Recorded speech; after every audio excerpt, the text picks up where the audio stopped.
So இந்த sleep clinic என்ன invite பண்ணதுக்கு Ravi Pachamuthu sir, thank you so much. And SIMS hospital is doing fantastic. And I think அவர் சொன்னார் safety அப்படின்றது ரொம்ப ரொம்ப முக்கியம்ட்டு. ஐ திங்க் நானும் சம்டைம் வந்து ட்ரை பண்ணுறேன். ஐ திங்க் இது ரொம்ப ரொம்ப யூஸ்ஃபுல்லாக இருக்கும். நிறைய மக்களுக்கு இது ரொம்ப முக்கியமான ஒரு ட்ரீட்மெண்ட் நினைக்கிறேன். ஸோ கண்டிப்பாக சிம்ஸ் ஹாஸ்பிட்டலில் யாருக்கெல்லாம் இந்த இஷ்யூஸ் இருக்கும் கண்டிப்பாக வந்து ட்ரை பண்ணுங்க. Thank you so much. அவங்களே ஒரு படம் பண்ணியிருக்காங்க, டியர். அந்த டியர் படத்தை வச்சுதான் அந்த கான்செப்ட்ல தான் இவங்க இருக்காங்க. ஆமா.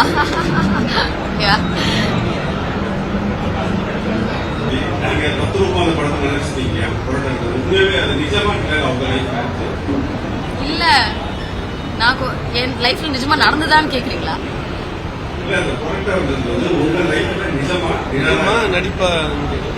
நான் நடிச்சேன், ஆனா நிஜமான நான் எக்ஸ்பீரியன்ஸ் தான் பண்ணியிருக்கேன். பயங்கரமான கொரட்டை விடுறவங்க பக்கத்துல எல்லாம் தூங்கி மொத்தமா மைண்ட் எல்லாம் குழம்பி தூக்கம் இல்லாத நாள்கள் கூட இருக்கு. அந்த மாதிரி நிறைய எனக்கு எக்ஸ்பீரியன்ஸ் ஆயிருக்கு பர்சனலா. பிளே ஸ்டோர் மற்றும் ஆப் ஸ்டோரில் இருந்து பாலிமர் செயலியை QR கோடு மூலம் பதிவிறக்கம் செய்யுங்கள். செய்திகளை உடனுக்குடன் பெறுங்கள்.